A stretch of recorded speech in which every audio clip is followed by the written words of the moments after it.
Spinning. Hey, we're live. Hey, we're in person at Summit 7 headquarters. Hey, it's good real. Good to see you. Yeah, here we are. This is my first time in the new studio. Well, you look great. Well, thanks. Yeah. Thanks.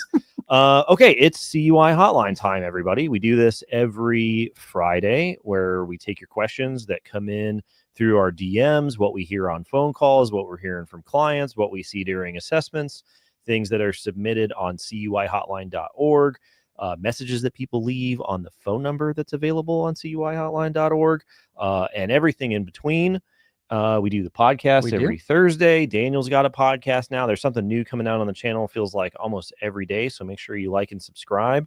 This is streaming on LinkedIn. It's streaming on YouTube. We've been doing this now. Actually, we've been doing this now quite a while. We're coming up on a year, which is crazy to say that. Yeah, a year of doing this. Yeah, and still getting lots of awesome questions. There's some like evergreen questions that come up, but I feel like there's always new stuff to talk about, stuff to learn. So we've got a backlog of some questions, lots of POAM questions that came in that we got to get to and things like that. We always start off the show with our thought of the week, what's been going on.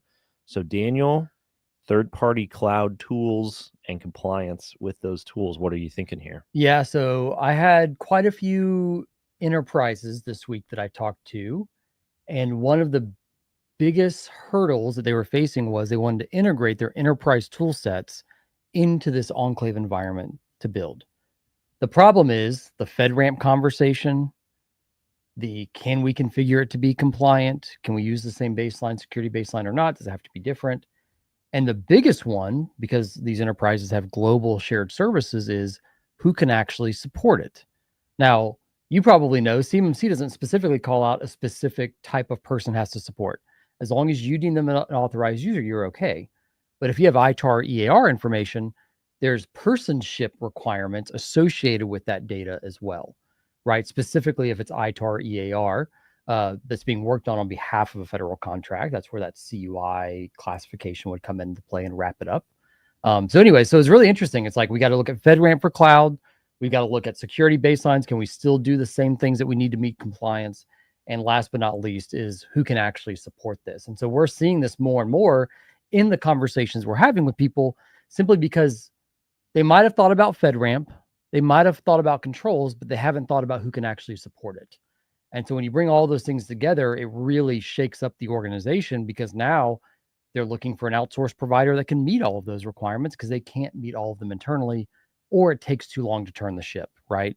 It's like if we have to rebuild and redeploy all of our tech stack on compliant environments, that could take us 3-6 months to do, but I need to get certified quickly, right? So anyways, therein lies the problem. So just be aware when you're vetting tools, cloud FedRAMP authorization at a moderate or higher level, personship if it's export control, and then making sure you can actually configure it to meet the 110 controls as part of that. Yeah, I think there's a question in the queue, I think, that'll be related to this. So it's interesting that came up for you so much this week. Okay, well, let's see here. So in case you guys missed it, the CMMC and NIST controls subreddits are always they're treasure trove, a bountiful assortment of fun anecdotes and experience. And we've stressed this to people before. If you've ever seen any of our content, this won't be foreign to you. If it sounds too good to be true, it's what your grandma told you. If it sounds too good to be true, it probably is. If someone is telling you that they can get you compliant in 2 or 3 days, if that you go from 0 to assessment ready, 0 to certified in 2 weeks, it's probably not true. There have been lots of people who have made these claims, and none of them have been true so far. And so just be skeptical when you hear that. Like we've said before, we are in the business of selling you Enclave solutions, managed services. We would love it if we could get people in the door faster. I mean, that's every meeting that we have with the brass at the company how can we go faster? And we're here to tell you, it's hard to go really, really fast. And we've been doing this for a long time. It's all we do. And we aren't able to do it in 2 or 3 days or 2 or 3 weeks. And you better believe that if we could, the bosses upstairs would be like, we are absolutely going in 2 weeks. So there was a a big thread that got, I think, the most upvotes this week so far. And they were talking about their experience with one of these vendors that's out there. You've probably seen them if you've gone on Reddit, YouTube, anywhere like that. Tons and tons of ads. No judgment. We put ads out too, but you'll know who we're talking about once you see them. And they said, I wanted to share my personal experience working with this company as a caution to others in the government contracting space. We hired them to help us get DFARS and NIST 171 compliant with the ultimate goal of preparing for CMMC certification. They promised compliance readiness within 2 to 3 days and offered a money-back guarantee. Wow. In reality, the process was mostly based on pre-written boilerplate documentation and a plan of action and milestones with little actual implementation or support. They claimed that full implementation wasn't necessary to be considered compliant, which contradicts what we've heard from other sources and assessors. In our case, we were told we need to purchase additional services beyond the original agreement to be truly compliant. And even then, there were no guarantees from that point. Despite their large online presence, hundreds of videos, and polished marketing, we couldn't find any real-world success stories of companies who actually passed a CMMC audit with their help. Communication was difficult. Attempts to verify testimonials or reach references went nowhere. Oh, no. In the end, we spent a significant amount and still had to do most of the compliance work ourselves. If you're on the compliance journey, I strongly recommend looking at other solutions. There are reputable firms that provide more hands-on, transparent support. There's like 50 comments in there, tons of interesting stuff. It's posted on 2 different subreddits, so go check it out. But Daniel, this is what we hear all the time. Good on this person for trying to find the references and trying to find the proof that their approach has actually worked, which, a little bit of housekeeping for everybody. The banner's not scrolling. Hold on. Here we go.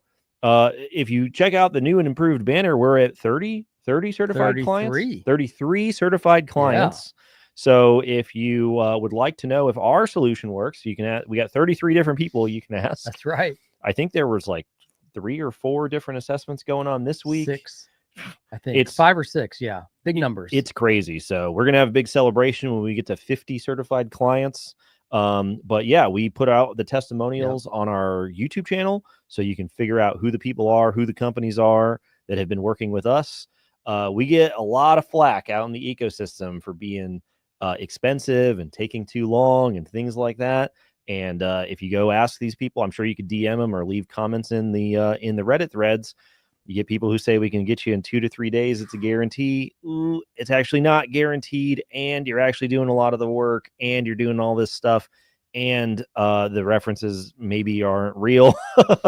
So just be careful, everybody. Just be aware that we're sort of in that long lull period waiting for the 48 CFR final rule to go into effect and come out. If you've been around long enough, that as soon as that final rule comes out and it starts to show up in contracts, you're going to have a million of these 2 or 3 day fly-by-night solutions that come out. So just do your due diligence ahead of time and know what's realistic, which we've talked about this. I don't know if we've talked about this in a while. Why can't we go in 2 or 3 days? I mean, we're just pushing buttons. It's just technology. Like, why does it take so long? So there's a few components to that. Number one is just the actual boundary itself. So I'll give you some examples. Number one, every implementer of quality has a backlog. There's just no way around it, right? Ours is right now, we've gotten it down to a few weeks from signature to kicking you off, which is great to be able to say that. Our teams work very hard to bring that number down. Once we've kicked off the engagement, then we have to build out the environment. Now, you're right. A few buttons, you could say, to deploy that. Now, that takes more than that. So I'm oversimplifying it for our delivery team, right? There's configuration that has to be done. There's validation. There's knowledge training sessions. So you're aware of what we're configuring, because just us knowing it isn't enough. You need to be aware as well. And then going in and onboarding into managed services. The problem is a cloud-only enclave is a very straightforward project, meaning it's only going to be virtual desktop. It's only going to be in GCC High. And all we really need is, the applications that have to be installed on the image and the users that we have to onboard. Again, fairly simple.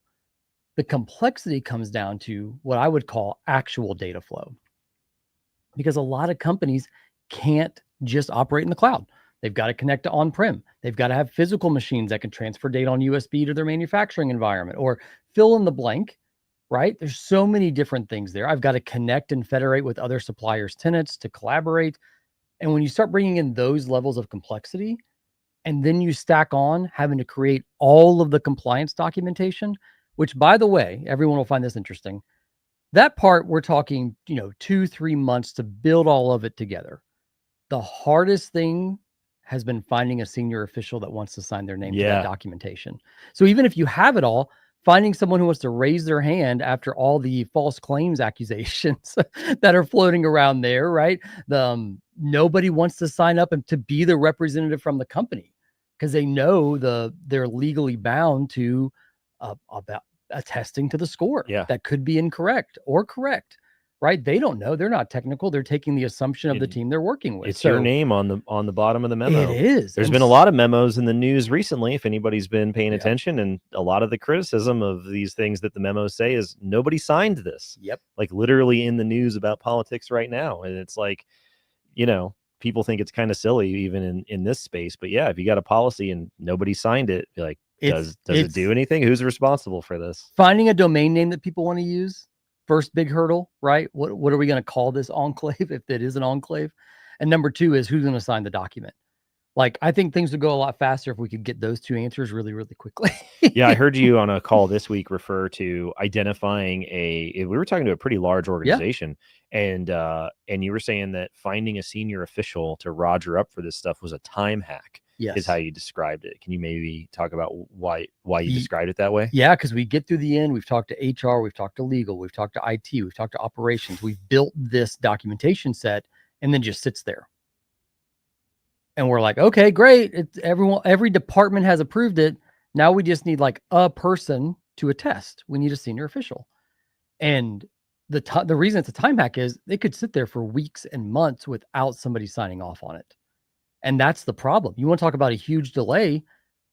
That's your biggest delay right there. If nobody will sign the compliance documentation that's been written. Yeah. And again, everyone's skittish and scared, especially academia, right? Regulated research is scared to death. And literally on this call this week, which was not with research, it was with the large enterprise, they said, it's funny you say that. We don't know. We can't find someone to do that. Yeah. Like in their org of probably 30, 40, 50,000 employees. So larger company. Smaller businesses can be a little bit more agile, right? It's probably the owner. It's probably the CEO. You probably maybe haven't grown to like a CTO, CIO status yet, director of IT, maybe something like that. To our point earlier, just be very careful and understand what you're genuinely attesting to. Because I know people who have gone back to their leadership and said, I signed my name to this. I need to unsign, and you need to attest that this is the correct score. Yeah. Because of the risk. Yeah. Yeah. So it's, like we were saying, it's probably not true that somebody could get you from 0 to certified in 48 to 72 hours. It's also not true that we are the long pole in the tent for taking so long on some of these projects. The truth is, like most things, probably somewhere in the middle. Yeah. Jason was saying, NIST and CMMC is people, processes, technology, data, and facilities. It's not just a technology problem. It is not. You see this a lot. That's one of the big hangups is people think it's a technology problem. They put IT in charge of it. IT doesn't have signature authority, and then it goes nowhere. 6 months later, they get a call from their contracting officer, and then all of a sudden, all hell breaks loose. So. I'll say this week, the most of the pressure coming down is that dang Lockheed blog that was posted. Like, people are seeing that and calling us, not because they were historically aware of CMMC. Like, this is like their first, enter into the Lockheed told me I have to go do this. What the heck is this? Yeah. Which, again, to the people watching this, what's going on. To the people that we're talking to still on the front lines, you would not believe the amount of people that are still so uninformed about the tentative timeline for when this is in effect, the implication on their revenue. Like, there was a 50-person manufacturer I talked to this week here in town, funny enough, great people, fantastic people. They were using a different MSP. They feel like they weren't getting the CMMC support they needed. But when we started rolling out and talking about pricing and timelines of switching managed service providers and the impact and rewriting the SOPs and doing all of that with them, like they looked at the timeline and they looked at the cost and said, I don't know if we can do this. Yeah. And it breaks my heart because I started at Summit 7 when I would consider we were a small business, right? I think there were 30 active employees, maybe 40, maybe. And it's like, I see these small businesses struggling, but when I asked them how much of your revenue is defense, they said 100%. I said, I'm going to be honest, like you either need to drift out of that space and try and double down on commercial or non-defense work, which is very hard in this city. Or you need to look to sell the business prior to CMMC being a true reality so that you don't get nickel and dimed and pennies on the dollar for your business, right? Or you go and invest and do CMMC. So there's so many different conversations happening right now, from the completely uninformed to the partially informed to the, oh my gosh, I have to go do this, right now. How fast can we start after we sign, kind of thing. So. Yeah. Yeah, absolutely. All right, let's see here. People are talking about big props to the studio. Shout out to producer Dustin and the whole team behind the scenes for making this Will, place Dustin, look Chriselle, awesome. Lauren, we have a laundry list of people to thank. They are incredible. Yeah, and the beautiful Huntsville weather. My glasses fogged up so hard when I get out of the car this morning, I couldn't see where I was going. So there's a debate going on about weather between here and Southern California. I'll just put it this way. Disneyland is better than Disney World, and I'll fight anybody that says otherwise. What is that about? Anyways, moving on here. Bit of a controversy that people are bringing up in the comments. So people are saying, how about this news with Microsoft and Chinese engineers for the Department of Defense? People are like, yes, Queen, spill the tea. Spill the tea about Microsoft. I'll tell you what I know and what I've heard. I've heard that after this story came out, Microsoft had quite the tizzy because apparently the information in that article, according to them, is not correct. Yeah. And from what I've heard, there's supposed to be a big response and lawyers involved and all kinds of stuff that's going on. So I've also heard from people that know about the situation that the way that this was described basically leaves out the details of how the program works. So I don't know what the details are yet and what Microsoft's response is going to be. So check out the article if you want to, but I would expect that Microsoft is going to have some choice words in their official response here pretty soon. So I don't know. Yeah. We'll have to see. They basically come back and say, hey, everyone that we have has the clearances and the due diligence with the DoD. And by the way, the DoD is not upset with us, right? It's like, so we're obviously doing things in alignment with what they want. So yeah, it's very interesting. Like, listen, like we're a huge Microsoft partner, right? It's probably why you asked the question. And Microsoft, I hope, has a better, more formulated response to this. Obviously, they've had other issues in the past with breaches and things like that. But yeah, I mean, the thing is like nobody wants that to be the truth, right? And from what we're hearing from Microsoft and the DoD, it's not the truth. Yeah. And if it is, hopefully it gets fixed. I don't know. I hope so. Yeah. We'll have to see whenever their response comes out for sure. So I'm sure everybody's going to talk about it. People love a good Microsoft dunk story. Oh, so yeah. Let's see. On the Lockheed thing, do you know if Lockheed is directing them to specific groups like you guys so they don't get scammed? I wish. That would be amazing. Or are they just telling them to go figure it out? They're basically just telling them to go figure it out. Yeah. So of all the people I'm talking to, they heard the Lockheed memo or saw the blog or Lockheed reached out. They're Googling CMMC help. And that's how they're like landing to us, right? So sadly, they're not. I have a feeling their lawyers probably don't want to officially endorse anybody just in case they don't get compliant with those partners. It's kind of probably more of a mitigation for them not to advise or endorse. But yeah, I wish that was the case. It would be great. Lockheed, if you're listening, we would welcome it. Yeah. We also launched a supply chain de-scoping and decontrolling program with our good friends at DefCert to try and help minimize the amount of your supply chain that actually has to be brought in scope. So if you're curious on that, shoot me a LinkedIn message. Happy to discuss. But yeah, that's a really big problem is, number one, how much of their supply chain is actually in scope? And number two, what can organizations do to de-scope or decontrol so they don't have to impact people downstream from them? Mm-hmm. Had that conversation this morning about 2 hours ago. So yeah. It's a big, big problem. Let's see here. All right. Priceless Pancake is here and he wants to fight. Compliance does or doesn't equal security, and now Disneyland is better. Real quick tangent. Disneyland is better. 1, churros are better. 2, the weather is better. 3, Walt Disney's apartment is still there over the fire station, that's and he cool. was still alive whenever it was being built. 4, Space Mountain is better. 5, Big Thunder Mountain Railroad.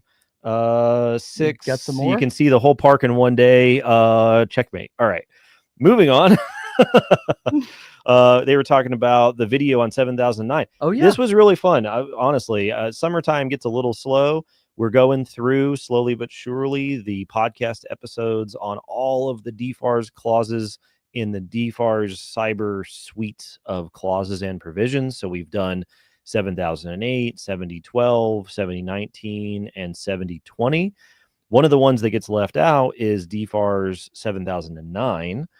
It is not something that most contractors end up interacting with because it's primarily for companies that are cybersecurity type firms that the government would be working with in the course of investigating and responding to incidents that contractors are reporting pursuant to DFARS 7012. So if you have an incident, DFARS 7012 says you have to report that incident within 72 hours.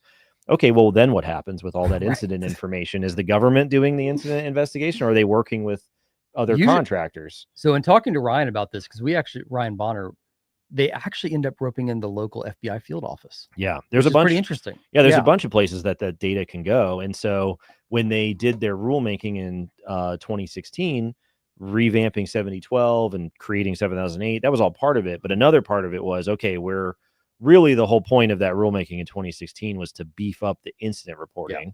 Yeah. And so they created 7009 and say once the incident is reported, and then other companies are now involved with that incident report, that they're safeguarding that information because nobody wants to get embarrassed about the fact that they did the thing that they were supposed to do and reporting the incident. So it's an interesting detail. It's not really covered in CCP and CCA, but it's a core part of how the whole process works, and it might help alleviate some concerns from a few people out there. So, all righty, let's see here. Okay, so on your point from the week about third-party tools, someone asked, would vulnerability data from our GCC High system, such as vulnerability CVEs shipped off to Rapid7, be considered CUI? If so, would that CSP need to be FedRAMP moderate? No and no. So luckily, with 32 CFR being final in December, pre that, yes, the answer would have been yes. In a final rule, they took out the requirement for FedRAMP for security protection data. So security protection data is not CUI, but the data like security logs, like vulnerability information about your environment is considered security protection data. Doesn't have to be on FedRAMP clouds. Does fall into scope as a security protection asset. So you have to apply all relevant applicable controls to those systems or cloud providers, but you negate having to have them FedRAMP moderate authorized. The biggest caveat here is if you're doing this on behalf of an agency like a DoD, and you're collecting this information, that is CUI. But just internal to your corporation or to your boundary, it is not just security protection data. Yeah, and it's interesting because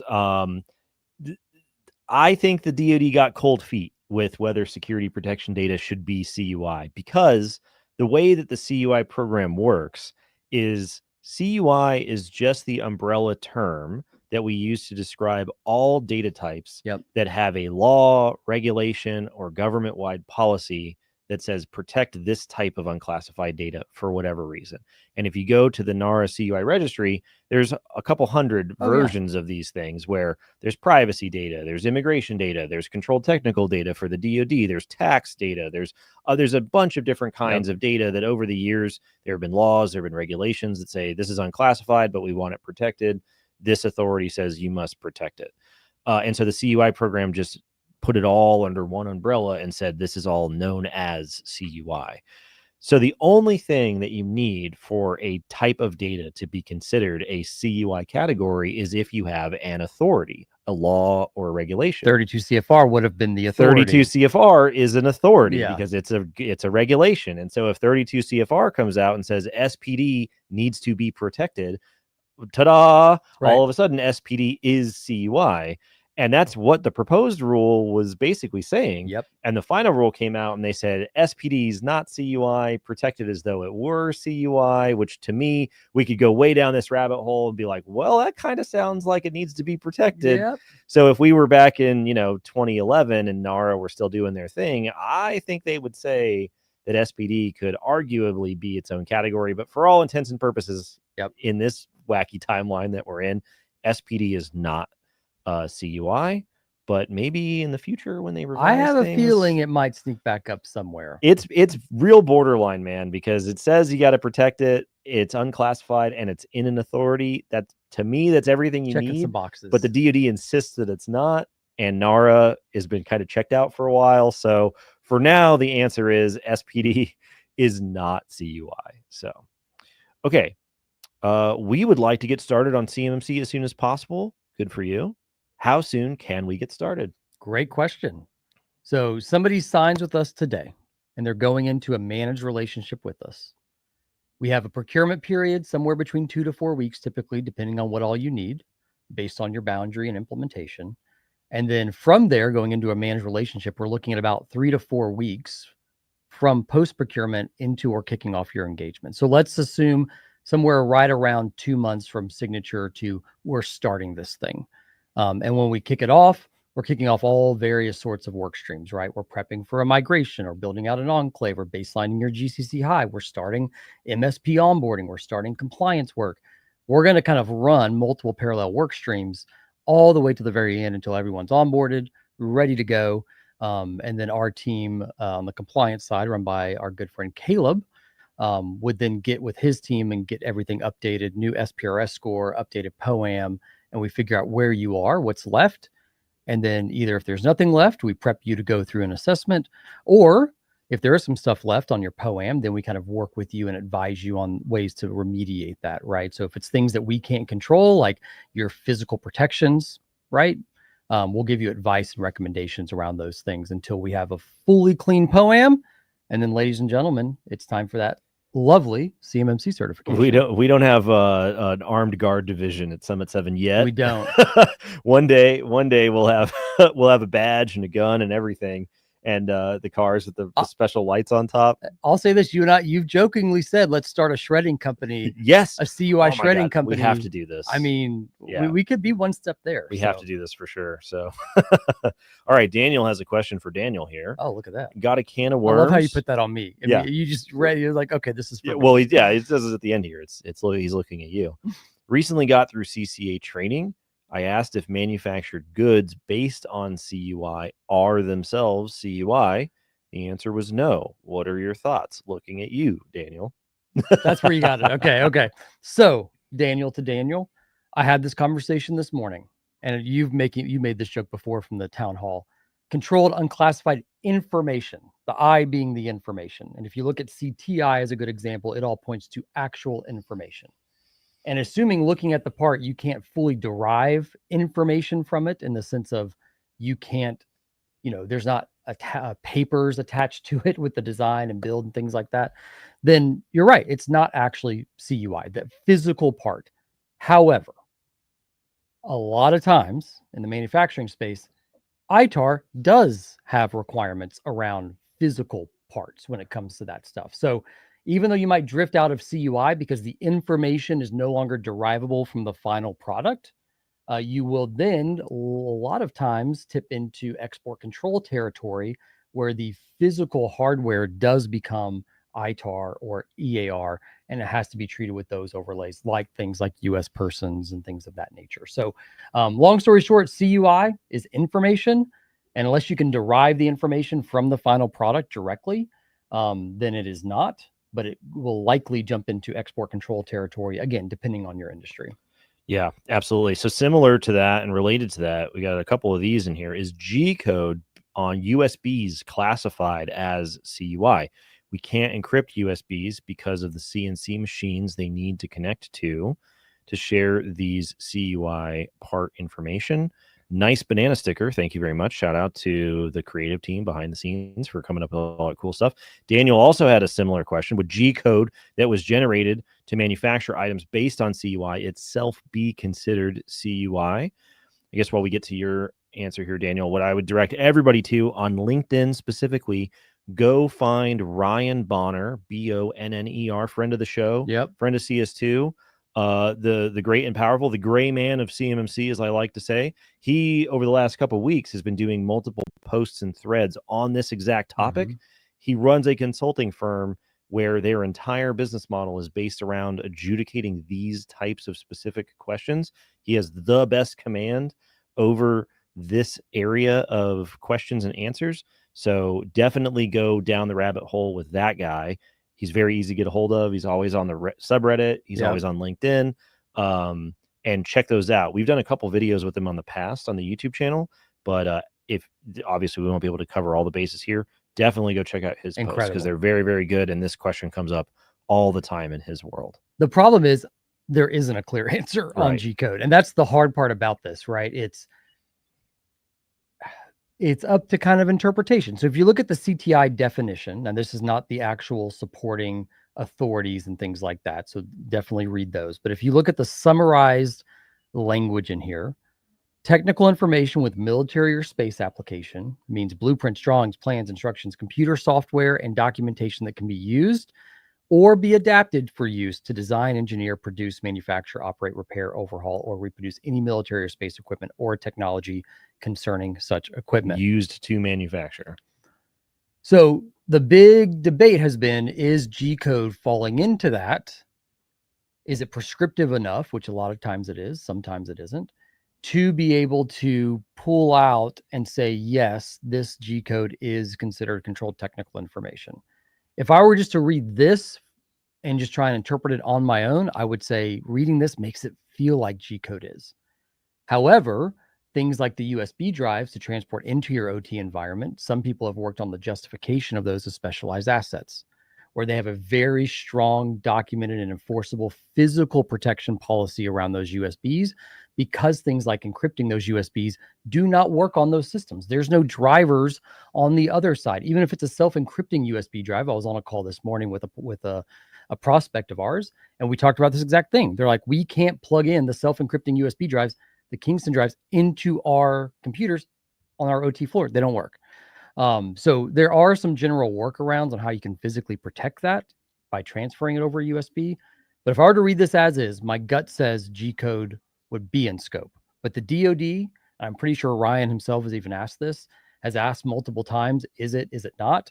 And there doesn't really seem to be a good, clear answer on if G code is or not. Yeah. Well, one, we're going to have to get him on the Q&A for sure for all the CUI questions. Yeah. And two, I think I've told this story on the Q&A before. I've been at a meeting at AIA headquarters where on one side of the table were all of the Pentagon representatives from the various undersecretaries' offices, ANS, INS, DoD CIO, and research and engineering.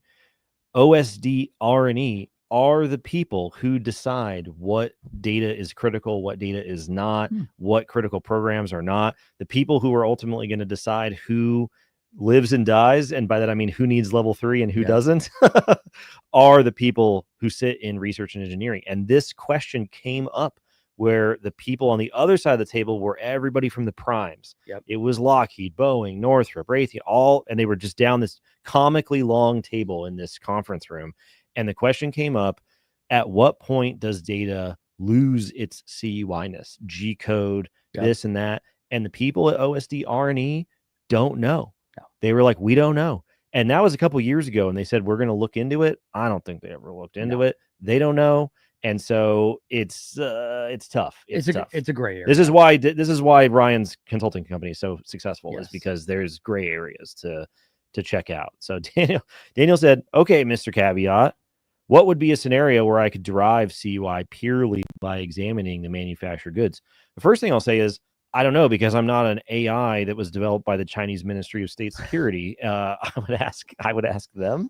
But I'm not sure. I'm not sure how you could reverse engineer things. I don't think you can, quite honestly. Like, I mean, that explanation to me, Daniel, was given where it's like, if you can't derive the information from the product, the physical product, then it's not CUI, right? It could fall under other categories, but I haven't seen enough products where you could actually derive information from the thing, right?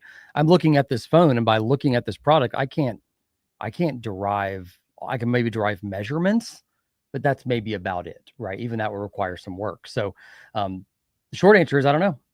I haven't found a use case where I could derive CUI from a physical tangible part. Yeah. And I don't know like you said, the ITAR regulations, if that's the reason why they regulated the parts is because you can reverse engineer just by seeing them. Could be. Or if it's that you can use them if you get your hands on them. So it's probably the second one. Yeah. So, all right. Priceless says, it seems to me like GCC High and Azure is best for CUI as future proofing and in case the wrong type is used.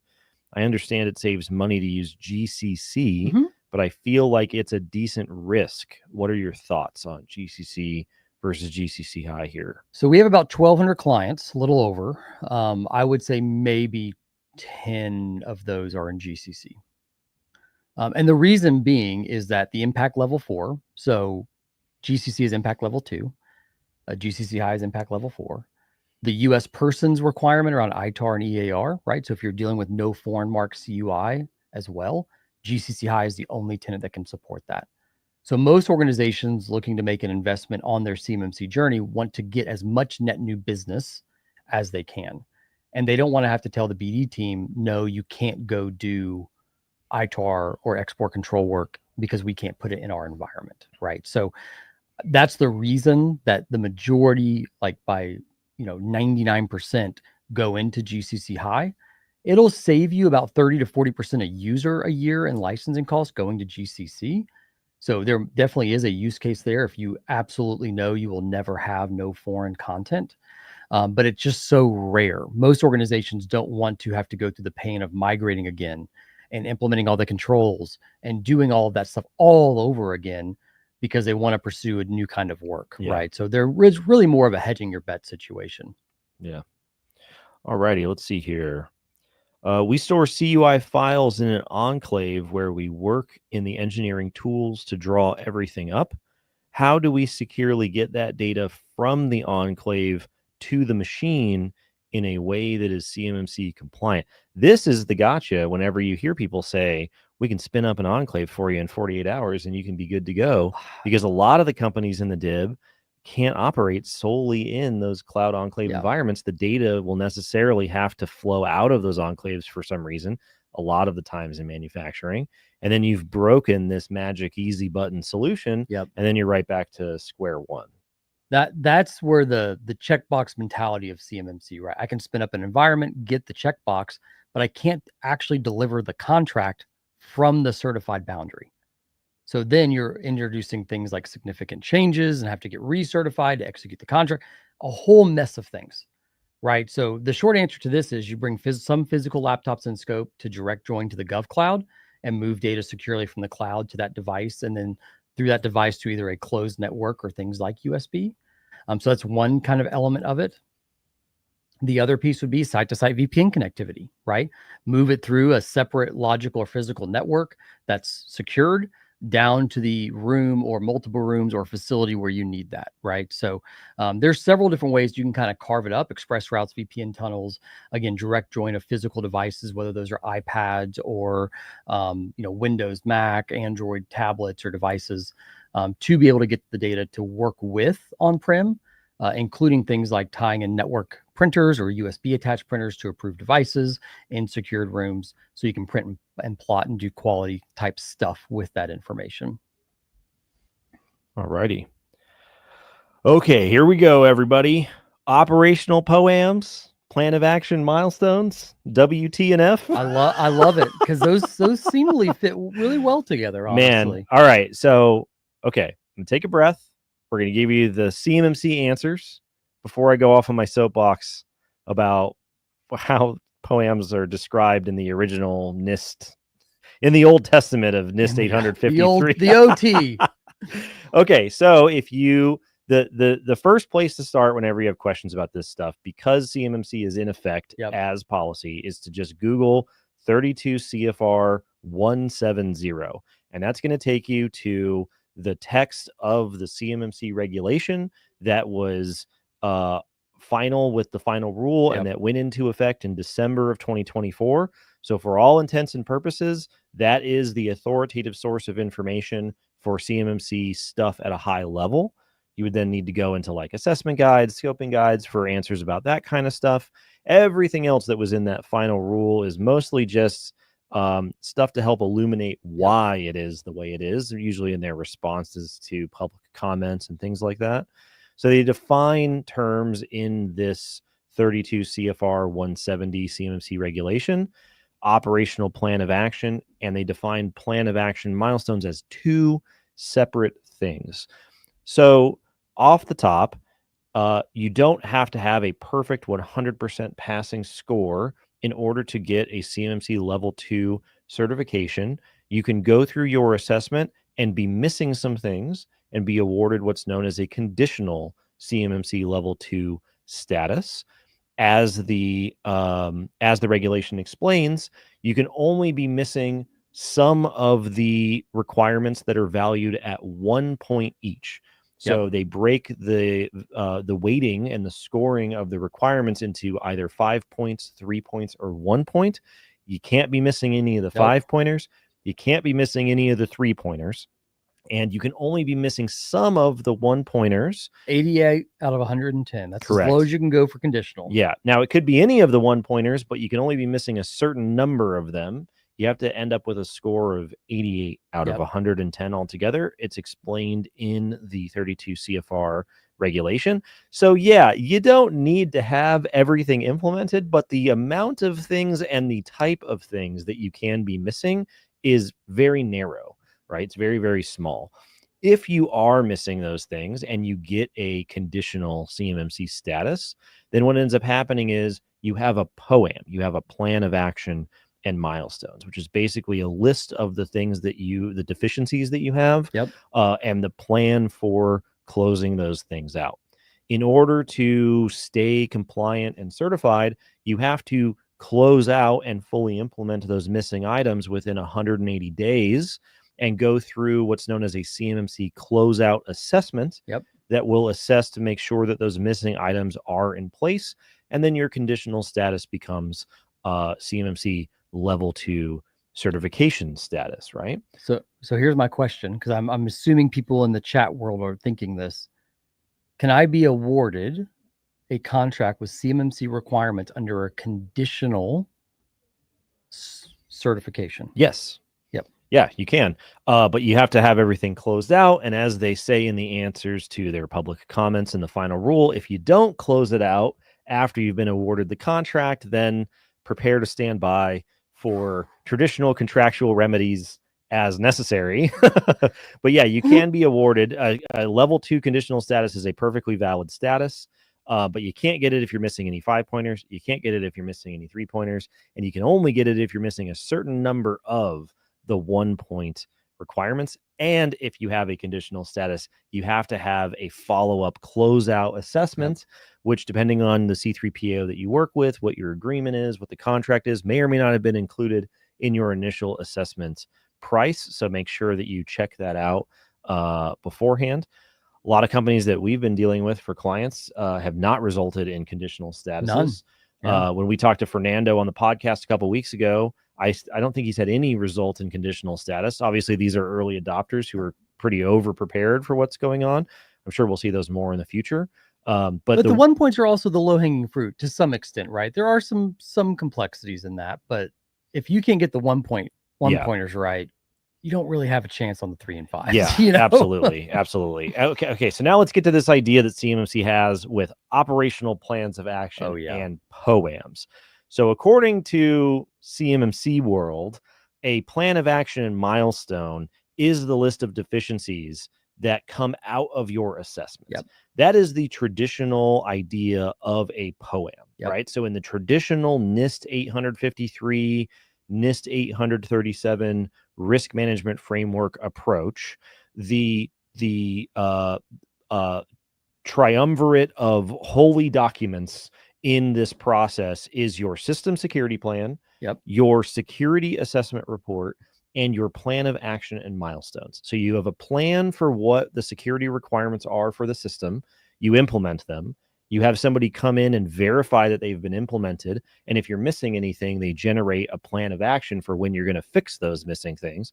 All of those things go up to whoever the authorizing official is, and they make a risk-based determination that says you're good for 6 months, 12 months, 18 months, 24 months until I want to hear from you again, or you're not good to go at all. Go back to the drawing board. This security authorization package is made up of those three things. So a POAM is a thing that results from a control assessment. That is the traditional idea. CMMC has this idea of an operational plan of action. And the definition in the regulation says operational plans of action are the ones that are used in security requirement 3.12.2. And these mean the formal artifact which identifies temporary vulnerabilities and temporary deficiencies, those that are necessary for system updates, patches, things like that. The temporary deficiencies in implementation of requirements and documents, how they'll be mitigated, corrected, and eliminated. The organization defines the format for these things. They define the content for the operational plan of action. An operational plan of action does not necessarily identify a timeline for remediation, and it is not the same as a POAM, which is associated with an assessment for remediation of deficiencies that must be completed within 180 days. This is a CMMC custom term, as they say. Here's the problem for the NIST nerds out there. 3.12.2 is based on what? It's based on NIST 853 control CA-5, plans of action and milestones. There is no such thing as an operational plan of action and milestone in 853. There's just POAMs. And so when you say that operational plans of action are the thing based off of CA-5, I don't know what you're talking about. Because the thing in 3.12.2 is the POAM. So why did you come up with a secondary deal as far as what's going on? I think they did this to facilitate their idea of what is acceptable as the threshold for assessments. But if this seems confusing to you, if you're coming to all of this from other parts of the NIST world, they have like forked the idea of POAMs into operational plans of action and what we would traditionally say is a POAM. And they've said that the requirement derived from traditional POAMs is not a POAM. All you need to know basically is you got to have all the 5-pointers implemented. You got to have all the 3-pointers implemented. And if you're missing a couple of the 1-pointers, you can get a conditional status and you're going to be all right. You got to close that out within 180 days. Otherwise, you won't be all right. And that's kind of where it's going from there. If you want a deeper dive into how POAMs are supposed to be described, we'll do a podcast on it. But that's essentially what's going on with POAMs there. All that information is in 32 CFR 170. And then, like we talked about, only some of the 1-pointers are allowed on the POAM under CMMC terms. All righty. Let's see here. How do we decide whether we go with an enclave solution or a fully managed solution?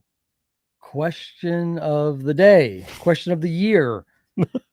So this is probably a question I answer 10 times a day.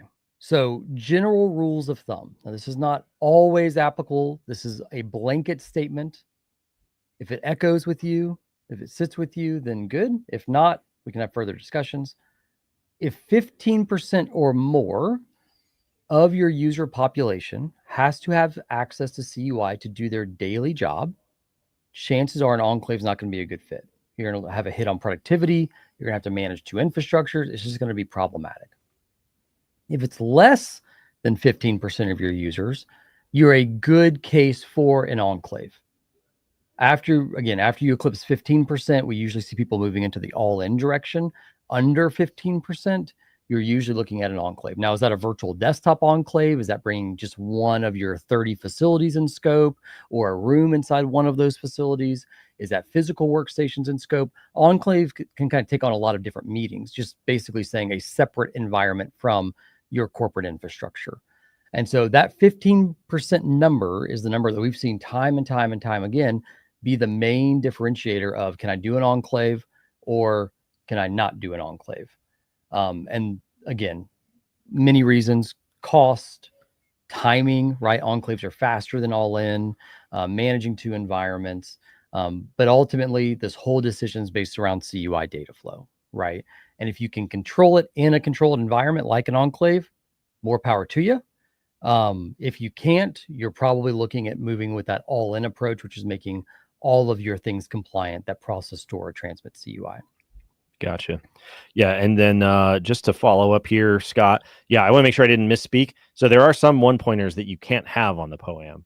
What I mean is that you can only be missing some number of one pointers to be within the acceptable window. But go through and double check 32 CFR 170, and it will show you the control identifiers for everything that you cannot have on your POAM. So that's a good call out. Thanks you, for catching that. Also, I like the new headshot. Yeah. It's kind of cool. Absolutely. It reminds me of the Wall Street Journal ones that are like sketched headshots. Yeah. Okay, let's see here. Oh, I lost it. How do we know? Okay. I have an organization that is split into several subsidiaries. If a subsidiary took the corporate policies and adopted them as their own, would that pull corporate into scope of the CMMC assessment? At the highest level here, your scope is going to be determined by data flow. Yeah. And so if data flow is not flowing into other environments, corporate or whatever they might be, then the rule of thumb is that scoping is going to be less of a concern. I think it's a little bit complicated when you talk about things that might be in other corporate environments or other environments that are providing security protection. You get deal security protection data flow. But if these are separate environments and you're a subsidiary, then generally that will not make corporate in scope. And if you're just adopting policy frameworks and policy language, that is also not going to trigger a dramatic expansion in scope. Now, the only thing they might want to do is if a senior official at the holding company or parent level is the one signing those documents, you're just taking a copy of that and placing it into your compliance documentation. They might want to interview that person to validate how it's being done. That's just a maybe there from a bringing in scope. That's very loose, you could say. But yeah, to your point, Jacob, if you're not processing, storing, or transmitting CUI, and you're not actually providing any what I would call services to that organization, that subsidiary, then you're likely going to stay outside of that scope from an assessment perspective. Yeah, don't be afraid to use their policies. If they've already written them and they're good, definitely beg, borrow, and steal them, because it keeps you from having to do them on your own. Especially if you've gone through ISO or anything equivalent to that, right? Like you have some good documentation, use it, to Jacob's point. Like don't just let that sit in a corner.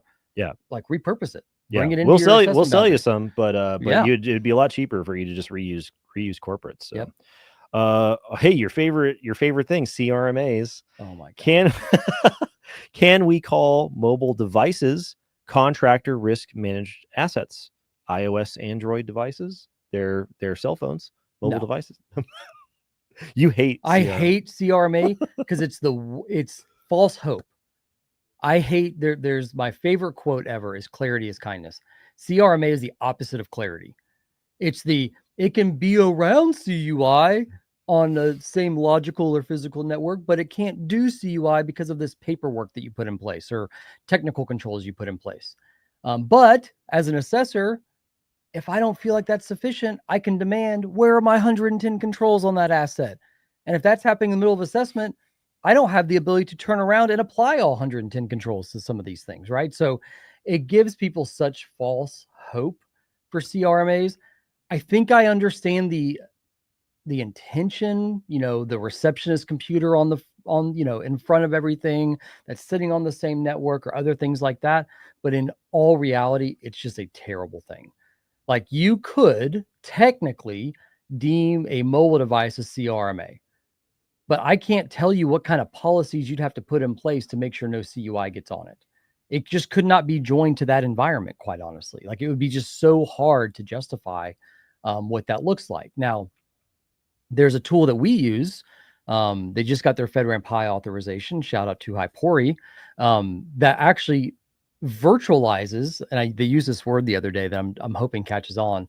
Instead of VDI, they called it VMI, virtual mobile infrastructure. Kind of fun, right? Where it provides the same type of capabilities by streaming you a Android instance that is compliant to your mobile phone. So that way your mobile phone is actually fully out of scope. It's not in scope at all, because all of the same controls like you would in a VDI session are applied to that device and the Android streaming OS that it's giving to you. And that has all your mobile apps and things like that on it. So I would never drift into any CRMA categorization at all, just period. let alone for mobile devices, I would look to find ways to either bring them in scope as CUI assets or bring them out of scope with something like high priority. Yeah, I think CRMA is a perfect example of giving people enough rope to hang themselves with. Yes, it's terrible. CRMA, for those of you who were around back in the day and deep on the subreddits before they were super popular, you'll know that the original reason that CRMA exists is not to benefit you. No. It's not for you. It's not for small contractors. It's not for the receptionist computer and the HR person. It's not for any of that. It is a carve out because the large primes that got to pull strings when all this stuff was being done, according to the legends, one of the major primes had their cafeteria, cafeteria computers were on the same network segment, and they didn't want to migrate them and change the architecture because it would be too expensive. And so they lobbied hard to have this different scoping category, literally for the Grill It app that prints out lunch tickets in the cafeteria, because they didn't want to change their architecture layout. So we all get left with these big interpretations of what these things are supposed to mean. It can be beneficial if you have the time and the expertise and the desire to manipulate these open-ended ideas of, is it CUI or not? Is it scoped or not? Is it this or not? But if you want like clear, concise, give me a yes or no answer, then things like CRMA, it's the water's a lot deeper than what you're looking for. So just be careful. Be careful designating things as CRMA. It can be very valuable because you can flex those and really put the assessors into a corner. But if you're leveraging them without knowing what you're doing, it can be the reverse. So make sure for any type of asset you classify as this, you have a position paper that I would even have another assessor, independent assessor review, simply because you just don't want to get caught with your pants down, if you will. Yeah. Can't Grill It compliance be a POAM item? I love that. It's so funny. It's so hilarious. Yeah. If maybe when everybody goes out to CS5, the screenshots always get passed around from the emails from the primes back in the day. I'll see if I can get copies of them. Allegedly, I don't know. Don't come for me, everybody. That's just I'm just remembering what I heard back in the day. All right. Hey, this was a great question that I heard on a call this week, and it doesn't honestly get asked, I think, enough at first. What level of staffing and what kind of roles are needed on the contractor side when they work with us? Good question. So kind of depending on the relationship we're entering into, but assuming a managed relationship, we'll need some sort of person to do change control approval on the customer side, right? New changes, new permissions, user onboarding and offboarding notification, things of that nature. We'll need a senior official or someone that can review and approve the compliance documentation. That person will also spearhead introducing us to other departments kind of as needed to rewrite and or update that documentation to make it compliant. And then usually somebody on, and these can be sometimes the same person depending on the size of the company, incident response, right? Hey, something happens in the organization or in the enclave or in this environment. We're taking care of it. We're building all the logs together. We're putting together a package for you so that then we can kind of understand, okay, this event happened. This is turning into an incident. Hey, client XYZ, we need to follow our call tree and bring in all the forces to remediate this, right? So call cybersecurity insurance, call the lawyers, call the whatever it might be, right? So those are really the three. So an incident response person that we can coordinate with if something were to happen, a change control person, typically on the IT nature, to approve net new users, permissions, applications, changes to the environment, and someone spearheading the kind of compliance documentation and identifying that lovely senior official that will have to sign all of that documentation. Awesome. All righty. Let's see here. Just to By the way, I got a little text from a friend, Matt. Matt, good to see you here on the live stream. Hey, Matt, what's up? All right. Our good partners at Align. So, nice. Nice. They're going to be here next week. They are. We're going to be out there in a couple months. Yeah, we're best friends doing karate in the garage with our friends at Align. That's right. All right, Brian had a good point here. This is why I always stress to people, definitely read the regulation because there's caveats to what's going on. The exception to the only one pointer requirements on the POAM, the FIPS requirements can be on the POAM, even though it's not a 1 point requirement. I feel like there should just be a blanket asterisk next to everything related to CMMC that we're talking about everything but FIPS. The four letter F word. Yeah, in the because CMMC sure space. enough, it doesn't matter what topic you're talking about. You're going to be like, blah, blah, blah. Here's a great answer. And then when it comes to FIPS, there's also this thing you need to know. So yeah, you're right. FIPS is also a consideration when it comes to POAM items, and it's not a one pointer. So it violates that rule. So pay attention. But I feel like we also have an out because it's FIPS, and we always, there's always an exception for FIPS, no matter what topic that you're talking about. I'm not 1 pointer, 5 pointer. I'd have to double check and see which one it's worth. You get a pointer, I get a pointer. Yeah. No. But the FIPS deal can be on a POAM depending on what's going on. It's a huge pain. Make sure that you check out what's going on with FIPS. All right, that brings us to an hour. The hour, it flies by every time. If you're catching this after the recording is over, feel free to leave your questions in the comments. You can always send us DMs on LinkedIn. You can always reach out to us. If you're finding this on YouTube, you can leave them over there.